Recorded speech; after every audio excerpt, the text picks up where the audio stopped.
Hallo julle, ek wil sommer net iets vandag met julle kom deel en dit is vir elke ou wat dalk nie begin in besigheid of in bediening of wat ook al jy begin, dit kan dalk klein lyk, dit kan dalk half nutteloos lyk, dit kan dalk voel dat die progressie is te stadig of wat ook al en ek wil jou kom bemoedig vandag.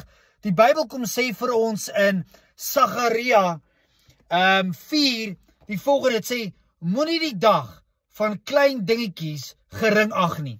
En so ek wil jou kom bemoedig vandag en ek het 'n voorbeeld ook, 'n illustrasie wat ek graag wil wys. En net soos hierdie glas water belangrik is vir my. En as ek dit drink, gaan dit my hydreer. Dit gaan my energie gee. Nou ek wil kom sê dat dit is hoe die Here met ons werk. God gee vir ons wat nodig is vir vandag of vir die week of vir die maand, rondom ons besigheid, rondom ons bediening. Hy gee ons stappie vir stappie wat nodig is. En baie keer soek ons al sy blessings, al sy seëninge nou dadelik. Maar ek wil kom sê, dit is soos om 'n hele emmer vol water op te drink. Jy gaan verdrink. Die Here gee vir ons 'n bietjie op 'n slag, net genoeg om ons te hou vir wat ons moet doen. En dan sal hy weer voorsien. So ek wil jou kom bemoedig vandag.